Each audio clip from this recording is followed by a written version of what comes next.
Hello दोस्तों, आज से हम संबंध एवं फलन चैप्टर को स्टार्ट कर रहे हैं और इस वीडियो में हम सिर्फ संबंध के बारे में जानेंगे। इसकी परिभाषा, प्रकार एवं कुछ एग्जाम्पल देकर दोस्तों मैं इसको अच्छे से समझाऊंगा, एकदम बेसिक से, क्योंकि बहुत सारे बच्चे 11th नहीं पढ़ते हैं तो मैं उसको भी इस वीडियो में क्लियर करवा दूंगा। मैं जितना भी थ्योरी लिखाऊंगा दोस्तों उसे आप नोट करते चलेंगे। बहुत सारे बच्चे को यह समझ में नहीं आता है, तो आप जब नोट करते चलेंगे 2 से 3 बार देखेंगे तो आपको पक्का समझ में आएगा, क्योंकि एक बार में किसी को भी नहीं आता। तो चलिए शुरू करते हैं। संबंध जानने से पहले आपको कुछ बेसिक कॉन्सेप्ट पता होना चाहिए, जैसे कार्तीय गुणन, ऑर्डर पेयर। तो यहाँ पर दोस्तों सबसे पहले मैं बताता हूँ समुच्चयों का कार्तीय गुणन, जो आप पहले 11 में भी पढ़ चुके हैं। नहीं पढ़े हैं तो यहाँ पर अच्छे से इसे नोट कर लीजिए। देखिए, Cartesian of product of sets, इसे दोस्तों हम किस तरह लिखेंगे? यदि ए और बी दो समुच्चय हो, कार्टेशियन गुणन यानी सोचने से ही पता चल रहा है दोस्तों कि गुना करने वाला। तो यदि ए और बी दो समुच्चय हो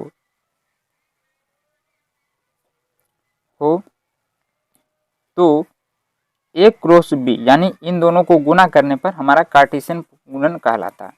तो ए क्रॉस बी कार्तीय गुणन कहलाता है। मैं इसका एक एग्जाम्पल देकर भी समझाऊंगा दोस्तों, उससे पहले इसका ऑर्डर पेयर जान लेते हैं। देखिए, यदि मान लीजिए यहाँ पर दोस्तों x बिलोंग्स टू ए और y बिलोंग्स टू बी है, तो इसको दोस्तों हम अलग करके भी लिख सकते हैं ऑर्डर पेयर के रूप में। जैसे x कोमा y को अलग कर दिए और इसका संबंध है किससे? a क्रॉस b से। तो इस तरह हम लिख सकते हैं। अब यहाँ पर दोस्तों हमारा जो एक्स वाई है, तो यहाँ जो हमारा x कोमा वाई है दोस्तों वो क्या है? ऑर्डर पेयर यानी क्रमित एक्स वाई को क्रमित युग्म, इसे इंग्लिश में ही दोस्तों हम ऑर्डर पेयर कहते हैं। ऑर्डर पेयर एक्स वाई क्या कहलाता है? ऑर्डर पेयर इसी को कहते हैं। इसको तोड़कर बस अलग अलग लिखकर इसमें संबंध दर्शा देना। अब देखिए यहाँ पर कार्तीय गुणन का मैं एक एग्जाम्पल ले लेता हूँ। एग्जाम्पल में क्वेश्चन ले लेता हूँ। यदि a बराबर दोस्तों यहाँ पर दिया गया 1,2 और b बराबर दिया गया 1, 3 और 4, तो यहाँ पर दोस्तों हमें a क्रॉस b यानी कार्तीय गुणन निकालना ज्ञात करें। तो क्या हो जाएगा हल में दोस्तों? यहाँ पर हम ले लेंगे a क्रॉस b बराबर और दोनों का मान रख देंगे 1,2 क्रॉस b का मान 1, 3 और 4 है। यहाँ पर गुना कैसे करना है? तो देखिए सबसे पहले हम 1 का करेंगे, 1 का करेंगे 1 के साथ, फिर 1 ही का 3 के साथ, फिर 4 के साथ। तो लिखेंगे किस तरह दोस्तों? 1 का करेंगे 1 के साथ तो 1,1 लिखेंगे, फिर 1 का हो गया तो अब करेंगे 3 के साथ तो 1,3 लिखेंगे, उसके बाद 4 लिखेंगे 1,4। अब ये 1 का हो गया, अब इसके बाद 2 रह गया तो अब 2 का करेंगे तीनों के साथ, तो क्या हो जाएगा? 2,1 हो जाएगा और उसके बाद 2,3 हो जाएगा। अब एक रह गया 4, तो यहाँ पर 2,4 हो जाएगा। तो ये दोस्तों हमारा हो गया a क्रॉस b। यहाँ पर आपको एक बात नोट करके लिख लेना दोस्तों कि जैसे यहाँ पर a क्रॉस b बराबर इतना आया, a क्रॉस b मैं यहाँ ले लेता हूँ black pen, a cross b बराबर इतना आया। अगर इसी को हम b क्रॉस a निकाले तो क्या इतना आएगा? नहीं आएगा। यहाँ पर दोस्तों does not equal b cross a कर देना, नहीं तो आप निकाल के भी देख सकते हैं। जैसे a क्रॉस हम b निकालें तो यहाँ पर b क्रॉस a करना, यानी ई वाला पहले हो जाएगा और ई वाला बाद में हो जाएगा। तो यहाँ पर भी दोस्तों क्या आ जाएगा? 1,1 ही आ जाएगा, लेकिन अगला स्टेप में जब हम करेंगे तो 3 कोमा में यानी उल्टा हो जाएगा दोस्तों, और ये दोनों बराबर नहीं आएगा। अभी आपको 1,1 सेम तरह के लग रहा होगा, लेकिन मैं इसको चेंज कर देता हूँ। एग्जाम्पल मैं अपने मन से लिया था दोस्तों, जब मैं इसको चेंज कर दूंगा तो सभी जगह क्या हो जाएगा? यहाँ पर 4 हो जाएगा, नहीं यहाँ पर। तो देखिए अब आप जब करेंगे तो दोनों सेम नहीं आएगा। एक चीज़ और यहाँ पर आपको लिखना है कि यदि x, y बराबर 1 और 2 है, तो यहाँ पर दोस्तों क्या हुआ कि x बराबर हमारा 1 है और y बराबर दोस्तों 2 है। और ये सभी दोस्तों प्रश्नावली में आपको काम देगा क्वेश्चन बनाने में। उसके बाद इसका एक अवयवों की संख्या होता है जो कि काफ़ी बार ऑब्जेक्टिव में पूछा गया है। यहाँ पर कार्तीय, आप ब्लैक से ही लिखिएगा, कार्तीय गुणन के अवयवों की संख्या बराबर, ये दोस्तों काफ़ी बार ऑब्जेक्टिव में पूछा गया। तो इसका एक फार्मूला होता है कार्तीय गुणन के अवयवों की संख्या कितनी है, यहाँ पर दोस्तों n into a cross b बराबर, इसको मतलब जो फार्मूला इसको तोड़कर बस लिख देना, जैसे n a into n b. अब इस पर क्वेश्चन कैसे आता है मैं वो बताता हूँ। यहाँ पर मैं एक एग्जाम्पल ले लेता हूँ क्वेश्चन में कि यदि ए बराबर दोस्तों हमें दिया गया 4 और 5 तथा बी बराबर दिया गया 1, 3, 7, तो इसमें बताना है दोस्तों n गुने क्रॉस बी यानी अवयवों की संख्या क्या होगी। तो यहाँ पर देखिए इसमें कितने अवयव है, 2 अवयव है, और इसमें कितने अवयव है, 3 अवयव है। तो यहाँ पर दोस्तों हल में आपको लिखना है, हल में क्या पूछा जा रहा है, n into a cross b बराबर, तो इसका फार्मूला हम लगाएंगे क्या होता है, n a into n b. अब यहाँ पर n में अवयवों की संख्या, n मतलब n में अवयवों की संख्या कितनी है, 2 है, तो यहाँ पर 2 लिख देंगे, और b में अवयवों की संख्या कितनी है, 3 है, तो 3 लिख देंगे। बस आपको संख्या गुण देखना, अंक नहीं, इसमें कितने दोस्तों संख्या वो देखना है। तो इसमें 2 गो था, इसमें 3 गो था, तो ये गुना कर देंगे तो 3 6 गो हो जाएगा, यानी इसमें कुल अवयवों की संख्या कितनी हो गई, हमारा 6 सही आंसर वो था बेसिक। अब यहाँ से दोस्तों मेन चैप्टर स्टार्ट होता है संबंध। आखिर संबंध होता क्या है, रिलेशन हम कहते किसे, आप कैसे पहचानेंगे। तो सबसे पहले मैं इसका परिभाषा लिखा देता हूँ दोस्तों, उसके बाद मैं इसे अच्छे से समझा दूंगा। देखिए यहाँ पर यदि ए और बी दो अरिक्त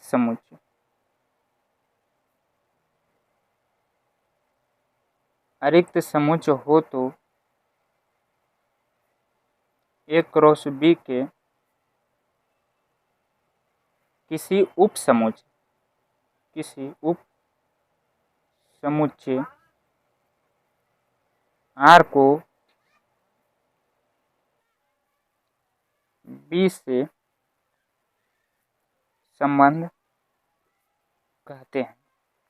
कहने का मतलब यह है दोस्तों कि जैसे मेरे पिताजी और हम, क्या संबंध है, पिता और पुत्र का। सही यहाँ पर दोस्तों ए का संबंध किससे है, बी से। तो यहाँ पर जो संबंध है दोस्तों ए क्रॉस आर सबसेट है ए क्रॉस बी के, तो आर का ए और बी में संबंध होगा। यहाँ पर मैं अब एक एग्जाम्पल लेकर देता हूँ दोस्तों, ऐसे में आपको लिख कर नहीं समझ में आ रहा होगा, लेकिन अगर आप इसे नोट कर लेंगे तो आपका थ्योरी कंप्लीट हो जाएगा दोस्तों, जो आगे चलकर आपको अच्छे से रिवाइज करने में मदद करेगा। तो यहाँ पर यदि मैं एक एग्जाम्पल लेकर आपको बताता हूँ, ए बराबर दोस्तों मैं 1, 2 ले लेता हूँ तथा बी बराबर ले लेता हूँ ए, बी। तो इसका रिलेशन क्या होगा, इसमें संबंध क्या होगा दोस्तों, अगर हम इसका संबंध निकालें तो सेम उसी प्रकार आपको गुना कर देना, 1 को ए के साथ, फिर 1 को बी के साथ।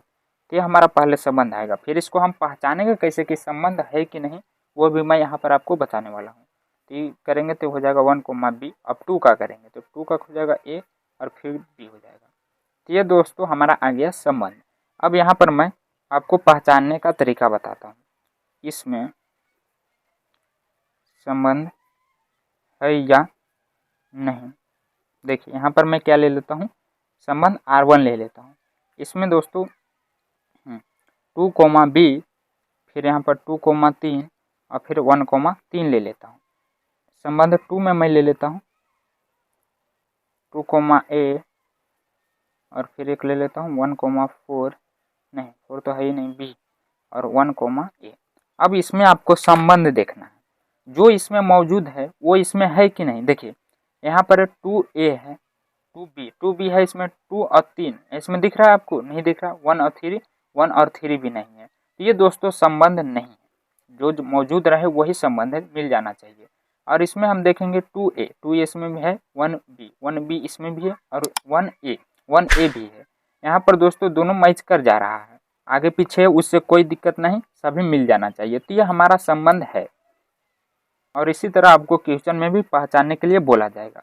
उसके बाद जो दोस्तों इसमें ज़्यादा जरूरी है प्रांत। देखिए आपको प्रांत पता होना चाहिए। प्रांत को हम इंग्लिश में क्या कहते हैं, डोमेन, तथा साथ ही साथ तीनों को ले लेते हैं, प्रांत, सह प्रांत, इसको इंग्लिश में क्या कहते हैं, कोडोमेन दोस्तों, डी। हाँ, और परिसर को इंग्लिश में रेंज कहते हैं। ये तीनों को आप कैसे पहचानेंगे, मैं इसका भी एक एग्जाम्पल लेकर आपको बताता हूँ। हाँ, यहाँ पर दोस्तों आर सबसेट होता है ए क्रॉस बी का, ए क्रॉस बी का संबंध आर से है। यहाँ पर देखिए मैं एक एग्जाम्पल के लिए एक सारणी से आपको समझाता हूँ। जैसे मैं यहाँ पर ले लेता हूँ 1 2 3 और यहाँ तक 4 ले लेता हूँ, फिर इसमें A B C D E तक ले लेता हूँ। तो यहाँ पर आप जब आगे क्वेश्चन में प्रश्नावली बनाएंगे दोस्तों, तो उसमें आपको संबंध भी निकालना पड़ेगा, लेकिन मैं यहाँ पर दे दिया हूँ। तो देखिए जो पहला जो हमारा मान लीजिए ई ए है और ये बी है, तो ये जो पहला दोस्तों हमारा घेरा ई प्रांत होता है। तो आपको को पूछे कि प्रांत में कौन कौन से अंक है, तो ये वाला आपको लिख देना। और ये हमारा सह प्रांत होता है, इसमें रिलेशन है दोस्तों। हाँ, और ये हमारा हो जाएगा फिर एक रेंज। रेंज किस में है, तो देखिए मान लीजिए 1 का रिलेशन इसमें है दोस्तों बी से, और 2 का रिलेशन है ए से। उसी तरह 3 का रिलेशन है ई से, और 4 का रिलेशन है सी से। तो यहाँ पर दोस्तों परिसर क्या हो जाएगा, देखिए मैं यहाँ पर पहले इसका मतलब रिलेशन निकाल लेता हूँ। 1 का है बी से, और उसके बाद 2 का है ए के से, और फिर 3 का है दोस्तों यहाँ पर ई से, और यहाँ पर फिर 4 का है सी से। ये हमारा रिलेशन हुआ। इसमें दोस्तों आपको अगर पूछेगा कि इसमें प्रांत क्या है, तो प्रांत क्या हो जाएगा हमारा, जो पहला में दिया हुआ है इसको आपको क्वेश्चन में निकालना भी पड़ सकता है। तो आगे हम देखेंगे दोस्तों एग्जाम्पल के थ्रू।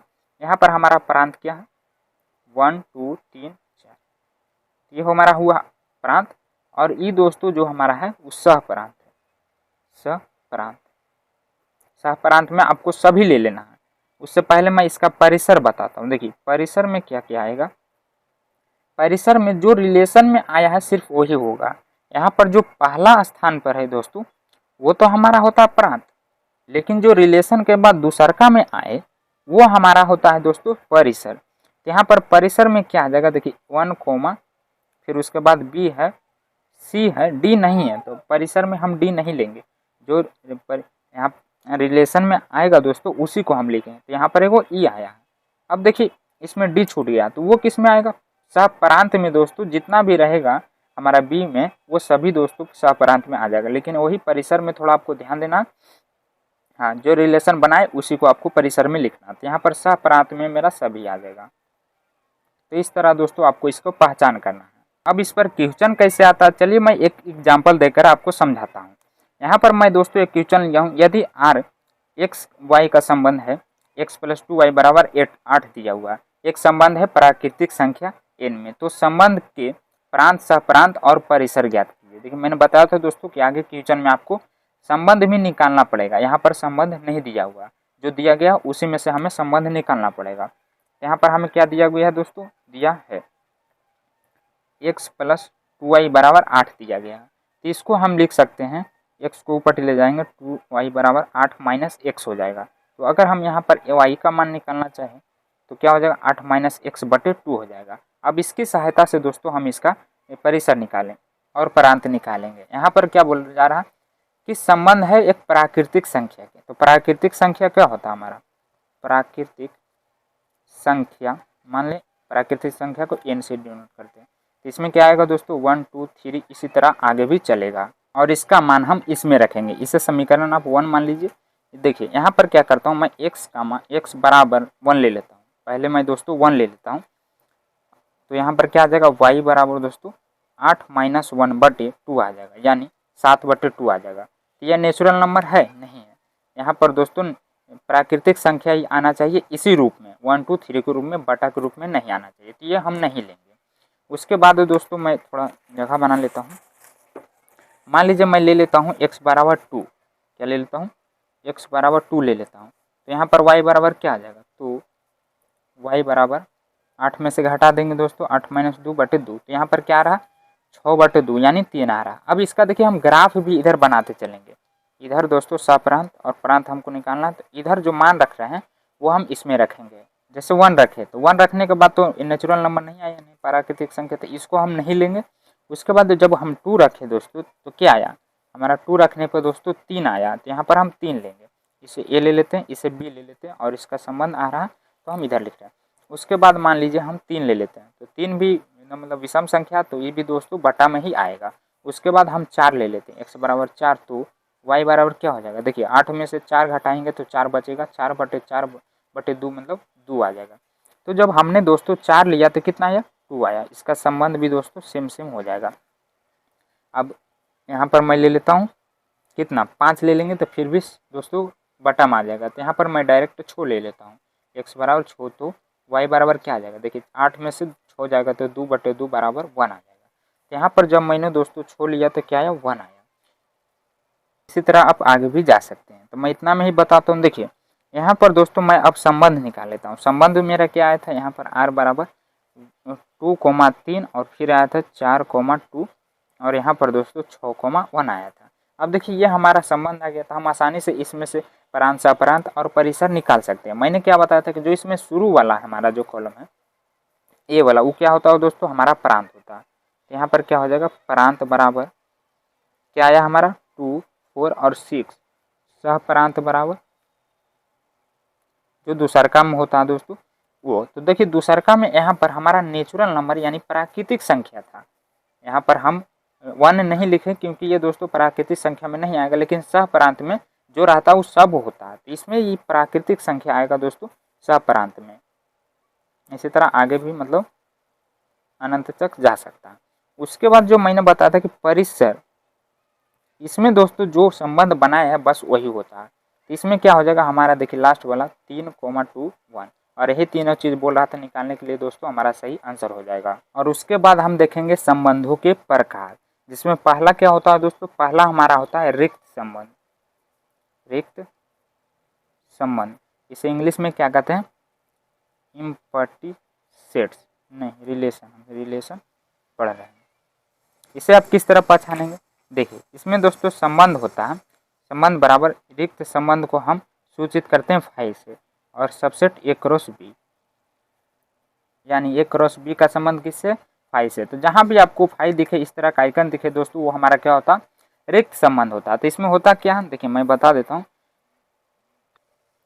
यहाँ फाई रिक्त संबंध कहलाता है। और दूसरी भाषा में देखिए जिसमें किसी कोई अस्तित्व ना हो, जो असंभव हो। आप यहाँ पर लिख ले, जिसका कोई अस्तित्व ना हो या असंभव हो, वो हमारा क्या होता है, रिक्त संबंध होता है। उसके बाद दूसरा में होता है दोस्तों हमारा सार्वत्रिक संबंध।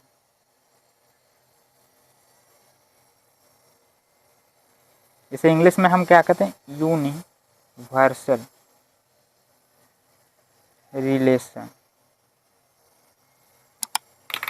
देखिए इसमें जो हमारा संबंध होता है दोस्तों, सार्वत्रिक संबंध, यानी इसे हम यू से डिनोट करते हैं, इसे हम फाई से करते हैं, इसे यू से। इसका दोस्तों ए क्रॉस बी, हाँ समष्टि संबंध, ये सिंपल है दोस्तों। देखिए यहाँ पर ए क्रॉस बी को ए का बी में समष्टीय संबंध है। यहाँ पर मैं इसका एक एग्जाम्पल भी आपको देता हूँ ताकि आपको ज़्यादा समझ में आए। जैसे मैं कोई यहाँ पर ले लेता हूँ एग्जाम्पल में क्वेश्चन, यदि यहाँ पर दोस्तों ए बराबर क्या दिया 2 और 3 तथा बी बराबर 2 और 5 दिया हुआ है, तो सेम दोस्तों इसका संबंध क्या होगा, आर निकालेंगे हम 2,3 और इसे भी हम गुना करके लिख देते हैं। तो यहाँ पर संबंध जो आर निकलेगा दोस्तों वो 2,2 हो जाएगा, पहला को पहला के साथ, फिर यहाँ पर 2 और 5 हो जाएगा मंझली कोष्ठ के अंदर। अब 3 का करेंगे तो 3,2 हो जाएगा, फिर 3,5 हो जाएगा। तो ये दोस्तों हमारा हुआ संबंध आर। इसके आगे होता है प्रतिलोम संबंध। तीसरा में दोस्तों प्रतिलोम संबंध। देखिए प्रतिलोम बोलने से ही पता चलता है कि उल्टा, इसको कहते हैं इनवर्स रिलेशन। इंग्लिश भी आप लिखते चलिए दोस्तों, क्योंकि आगे सभी पढ़ाई इंग्लिश में ही होती है, तो वो भी जरूरी है। यहाँ पर प्रतिलोम संबंध, इसे हम किस तरह लिखेंगे, यदि ए का बी में संबंध, ए का बी में संबंध, यानी देखिए मैं यहाँ पर दोस्तों आपको लिख कर बताता हूँ। ए और बी का संबंध मतलब ए कोमा बी का संबंध, यहाँ पर ले लेता हूँ सबसेट ए और फिर यहाँ पर एक सबसेट ए, फिर इसके बाद बी है तो बी का ले लेता हूँ, बी सबसेट बड़का बी हो तो बी का ए में संबंध, जैसे ए का बी में इतना है तो बी का ए में कितना हो जाएगा, इसका अपोजिट। यहाँ पर क्या, प्रतिलोम संबंध, यानी यहाँ पर दोस्तों इसका संबंध क्या हो जाएगा, बस इसको उलट देना। जैसे यहाँ पर ए बी है तो बी हो जाएगा, और यहाँ पर दोस्तों ये आगे आ जाएगा, ये छोट का पीछे चल जाएगा। उसी तरह यहाँ पर भी बी इधर आ जाएगा, ये छोट का पीछे चल जाएगा, यानी प्रतिलोम उल्टा हो जाएगा। अब इस पर भी क्वेश्चन मैं एक बार बता देता हूँ दोस्तों एग्जाम्पल देकर। जैसे ए बराबर यहाँ पर दिया हुआ है ए बी सी तथा बी बराबर दिया हुआ है 1,2। तो यहाँ पर सबसे पहले यहाँ पर ए क्रॉस बी निकालते हैं और इसका फिर प्रतिलोम निकाल देंगे। तो इसका क्रॉस क्या हो जाएगा, ए कोमा 1 हो जाएगा, फिर यहाँ पर दोस्तों ए कोमा 2 हो जाएगा। अब यहाँ पर बी का करेंगे तो बी का क्या हो जाएगा, बी कोमा 1 हो जाएगा, फिर बी कोमा 2 हो जाएगा, और लास्ट रह गया सी। तो सी का भी क्या हो जाएगा, सी कोमा 1 हो जाएगा और सी कोमा 2 हो जाएगा। अब देखिए यहाँ पर हमें प्रतिलोम संबंधी निकालना है, तो इसका दोस्तों क्या हो जाएगा, प्रतिलोम को हम इस तरह भी लिखते हैं, आप आगे दूसरा चैप्टर में पढ़ेंगे, ए क्रॉस बी का इन्वर्स यानी प्रतिलोम बराबर। तो अभी मैंने बताया कि जस्ट इसका अपोजिट यानी उल्टा कर देना। ये 1 कोमा ए हो जाएगा, फिर यहाँ पर 2 कोमा ए हो जाएगा, 1 कोमा बी हो जाएगा और 2 कोमा बी हो जाएगा, यानी सभी का दोस्तों उलट देना है। तो यही हमारा प्रतिलोम संबंध हो जाएगा। और इसके बाद जो चौथा दोस्तों वो सबसे ज़्यादा इम्पोर्टेंट है, इसी पर पूरा चैप्टर है संबंध का, द्विआधारी संबंध। इसे इंग्लिश में कहते हैं बाइनरी रिलेशन। इसको आपको अच्छे से पढ़ना दोस्तों, इसके 4 भेद और होते हैं, उनका ही उपयोग होने वाला है सबसे ज़्यादा। तो पहले आप इसे जान लीजिए। यहाँ पर दोस्तों यदि ये एक अरिक्त समुच्चय हो तथा आर सबसेट हो ए क्रॉस बी के, तो आर का समुच्चय ए में संबंध कहलाता है। जैसे मैं यहाँ पर दोस्तों एक एग्जांपल ले लेता हूँ, ए बराबर जैसे ए कोमा बी है, तो इसका जो संबंध होना चाहिए वो अपने जात से ही होना चाहिए। जैसे ए का संबंध ए से ही और बी का संबंध बी से ही, यहाँ पर हमारा संबंध आर क्या हो जाएगा, देखिए यहाँ पर ए का संबंध ए से ही होना चाहिए, बी से नहीं। जैसे यहाँ पर मैं लिया हूँ समुच्चय ए बराबर इतना, तो इसका संबंध क्या है कि ए का संबंध ए से ही होना चाहिए, बी का संबंध बी से ही होना चाहिए। मान लीजिए आगे सी और डी है तो सी का संबंध सी से ही होना चाहिए। ये दोस्तों होता है हमारे द्विआधारी संबंध।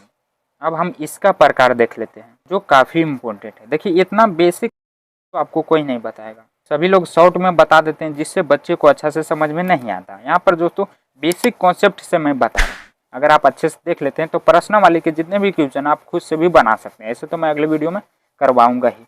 यहाँ पर देखिए द्विआधारी संबंध के प्रकार, तो इसका पहला जो होता है दोस्तों क्या होता है, स्वतुल्य संबंध। स्वतुल्य संबंध, इसका मैं परिभाषा भी लिखाऊंगा, चिन्हने का तरीका भी बताऊंगा। इसको इंग्लिश में क्या कहते हैं, रिफ्लेक्सिव, हाँ रिफ्लेक्सिव रिलेशन। उसके बाद दूसरका में दोस्तों आपको सममित संबंध, इसको इंग्लिश में क्या कहते हैं,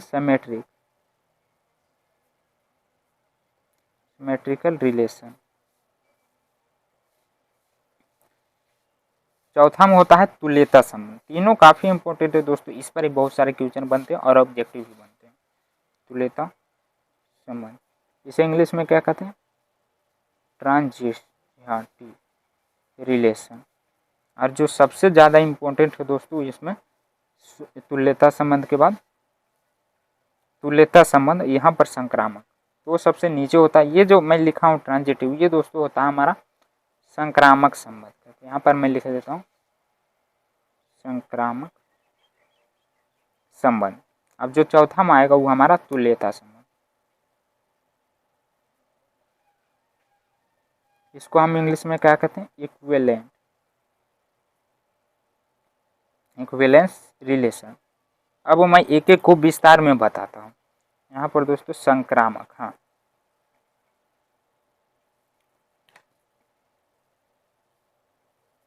जैसे यहाँ पर क्या पहला में स्वतुल्य संबंध, तो इसे आप कैसे पहचानेंगे? स्वतुल्य संबंध में क्या होता है दोस्तों कि यदि ए के लिए ए, यहाँ पर दोस्तों छोटका के लिए,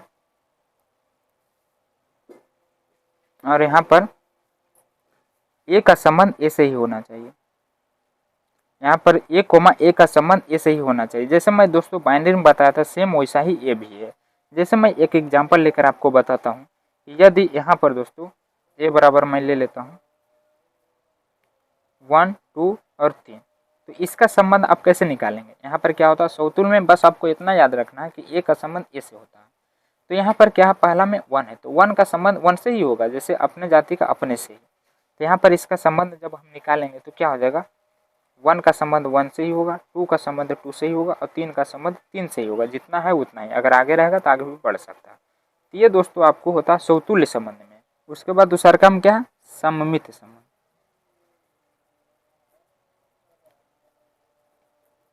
तो देखिए इसमें क्या होता है कि यदि A1 A2 सबसेट है ए के, यानी कहने का मतलब कि अगर ए कोमा बी का संबंध है दोस्तों आर से, तो यहाँ पर बी कोमा ए का भी संबंध होना चाहिए आर से। जैसे मैं एक एग्जांपल ले लेता हूँ, ए कोमा बी का संबंध है आर से, यहाँ पर ए बी सी डी भी ले सकते हैं, नहीं तो मैं 1,2 ले लेता हूँ। इसको ए ले लीजिए, इसको बी ले लीजिए। ए कोमा बी का संबंध है आर से, तो यहाँ पर दोस्तों बी कोमा ए का भी होना चाहिए। जैसे बी कोमा यानी उल्टा, तो 2,A1 भी होना चाहिए, तब हमारा क्या होगा, सममित अवयव होगा। आगे कुछ भी रह सकता है, खाली आपका main point a comma b और बी कोमा ए रहना चाहिए। उसके बाद आगे कुछ भी रहे दोस्तों उससे कोई मतलब नहीं है, हमारा सममित अवयव हो सकता होगा। हाँ, तो इस तरह आप चिन्हेंगे, बस आपको इतना याद रखना है सममित अवयव में कि यदि ए कोमा बी का संबंध आर से है तो बी कोमा ए का भी संबंध आर से होना चाहिए। उसके बाद ये एग्जाम्पल आपको लिख लेना है। अगला होता है संक्रामक अवयव, संक्रामक संबंध। तो इसमें क्या होता है, बस ऐसा ही सेम होता है, लेकिन इसमें एक स्टेप और बढ़ जाता है। यदि ए कोमा बी कोमा सी का संबंध ए से, सबसेट ए है, तो यह, और यहाँ पर देखिए क्या होता है, ए कोमा बी का संबंध अगर आर से है तो बी कोमा ए का भी होना चाहिए। नहीं, संक्रामक है दोस्तों, तो ए कोमा बी का अगर संबंध आर से है तो आगे ए बी सी क्या होता है, आगे, हाँ इसके आगे चलना, ए कोमा बी तो आगे आ जाएगा बी कोमा सी का भी संबंध आर से होना चाहिए। और यहाँ पर जब हम ए बी लिखे हैं और बी से, तो फिर लास्ट में भी क्या कंडीशन होता है कि ए कोमा सी का भी संबंध आर से होना चाहिए, ए कोमा सी का भी संबंध आर से होना चाहिए। यहाँ पर देखिए मैं एक एग्जाम्पल ले लेता हूँ, ए कोमा बी है यानी 1 और 2 हो जाएगा, ये हुआ हमारा ए कोमा बी। फिर बी कोमा सी, यानी बी के जगह पर तो 2 है और यहाँ पर सी के जगह पर 3, और फिर यहाँ पर कंडीशन है कि ए कोमा सी भी होना चाहिए, यानी ए वाला शुरू वाला भी और लास्ट वाला भी होना चाहिए। तो ए के जगह पर क्या है 1 है, और यहाँ पर दोस्तों सी के जगह पर क्या है 3 है। तो इस तरह अगर रहेगा कोई, मतलब क्वेश्चन में दिया हुआ रहेगा कि इसमें से चुने संक्रामक संबंध, तो ये एग्जाम्पल दिया रहेगा और भी बहुत सारा एग्जाम्पल दिया हुआ रहेगा। तो उसमें आपको ढूंढना है कि संक्रामक में क्या होता है, ए कोमा 2 है यानी ए कोमा बी है, तो बी कोमा सी भी रहना चाहिए और फिर उसका सी ए कोमा सी भी रहना चाहिए, तब हमारा संक्रामक संबंध होगा। एक एग्जाम्पल का क्वेश्चन मैं देकर समझाऊंगा। इसके बाद एक और बता देता हूँ। चौथा में क्या मैंने बताया था दोस्तों, तुल्यता संबंध, तुल्यता संबंध। तो देखिए इसमें क्या होता है कि कोई मतलब कंडीशन नहीं होता, ये जो हम तीनों ऊपर पढ़े हैं बस इसी को आप देख लीजिए, समतुल्य संबंध, सममित संबंध और संक्रामक संबंध। समतुल्य में क्या होता है कि ए कोमा ए का संबंध आर से होना चाहिए, यानी दोनों सेम जात के होना चाहिए। उसके बाद इसमें क्या होता है, ए कोमा बी का संबंध आर से होना चाहिए, तो उसका उल्टा बी कोमा ए का भी संबंध आर से होना चाहिए, तो ये हमारा सममित होता। और संक्रामक में क्या होता कि ए बी सी चलते जाता है आगे तक, यानी ए कोमा बी का संबंध आर से है तो फिर आगे सी बी कोमा सी का भी संबंध आर से होना चाहिए, और फिर उसी तरह लास्ट में मतलब ए कोमा सी का संबंध होना चाहिए। ये फार्मूला की तरह दोस्तों आप ए स्क्वायर माइनस बी स्क्वायर पर थोड़ा याद रख सकते हैं। तो यहाँ पर कंडीशन क्या है कि तुल्यता संबंध में जो ये तीनों फॉलो करे, जो हम तीनों बताएं दोस्तों, वो तीनों अगर आ जाए तो वो तुल्यता संबंध होता है। यहाँ पर मैं लिखवा देता हूँ, जिसमें तीनों संबंध मौजूद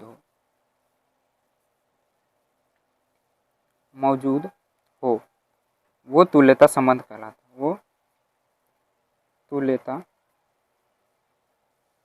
संबंध कहलाता है।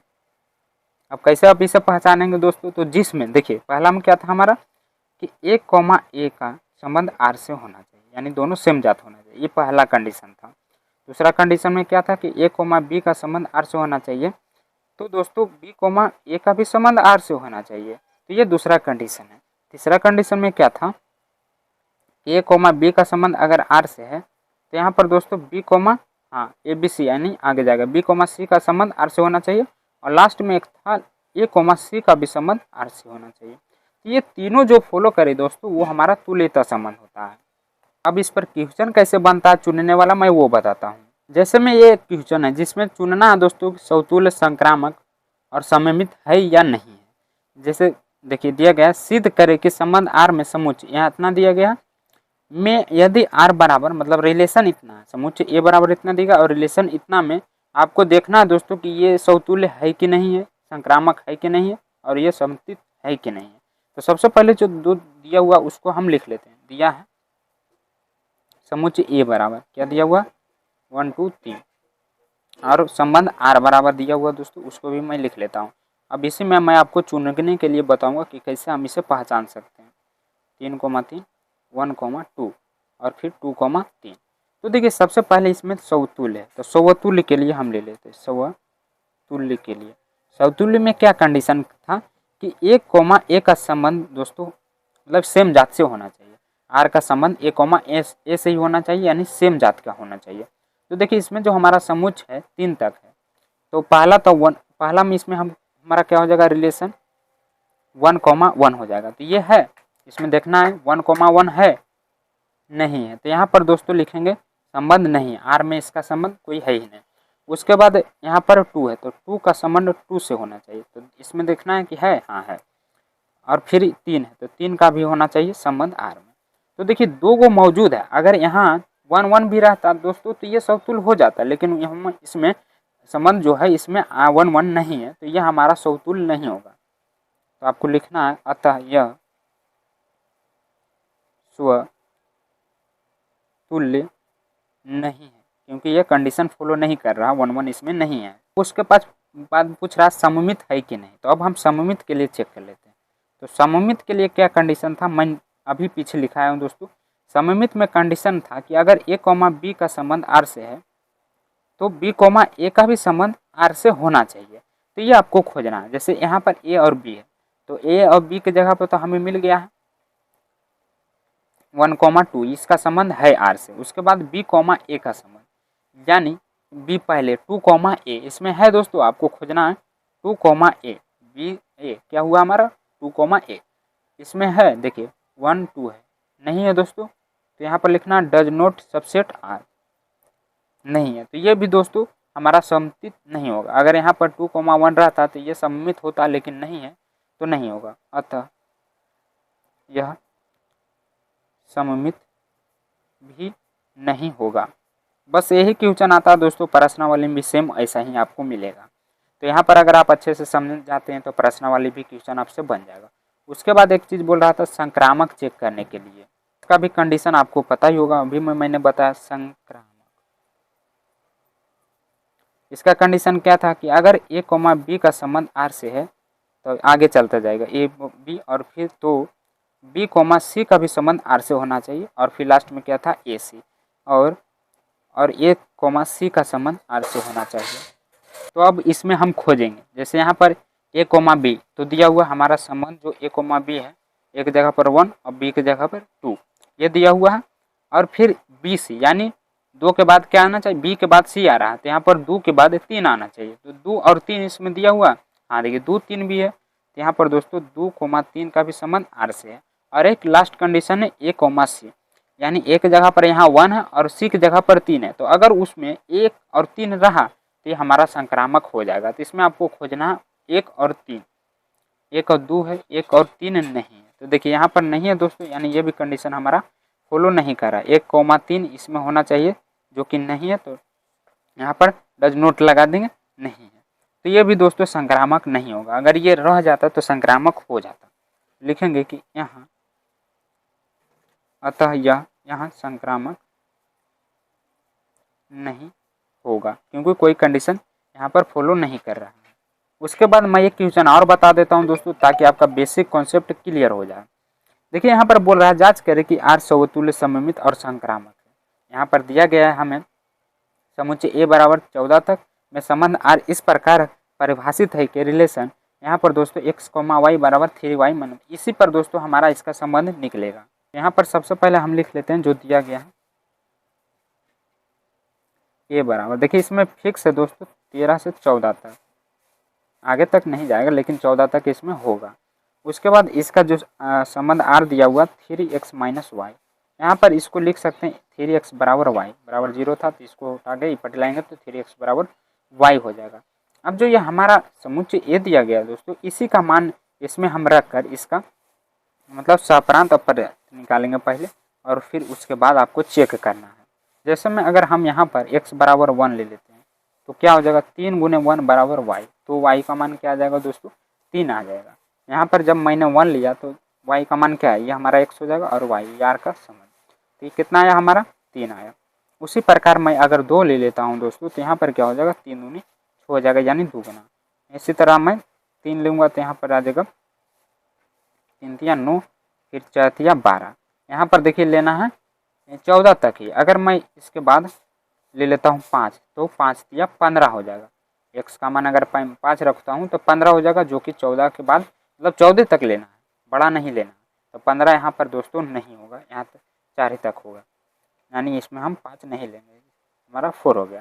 तो संबंध हमारा क्या आया, इसमें जो हमारा संबंध आया 1,3 2,6 3,9 और 4,12।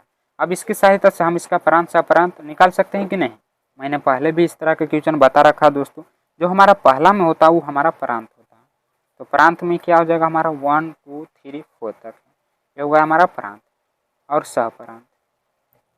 तो सहप्रांत में दोस्तों जो दूसरा काम होता है, जैसे ये जो हमारा आया है ये तो हमारा परिसर होगा जो सिर्फ संबंध में आया, जैसे ये जो आया हमारा दोस्तों इस संबंध में ये हमारा परिसर हुआ, लेकिन सहप्रांत में पहले से भी दिया हुआ था, देखिए 1 से लेकर 14 तक। तो सहप्रांत में आपको पूरा लिखना पड़ेगा 1 2 13 14, तो ये हमारा सहप्रांत होगा। और परिसर में दोस्तों जो सिर्फ संबंध के थ्रू आया वो हमारा परिसर हो जाएगा। तो परिसर में क्या क्या आया हमारा, नहीं परिसर में ये आया 3 6 9 12, ये हो जाएगा दोस्तों हमारा दूसरा का भाग जो परिसर में आया। उसके बाद यहाँ पर आपको सभी चीज़ पता चल गया दोस्तों, तो आपको चेक करना है ये समतुल्य है, संक्रामक है, सममित है कि नहीं।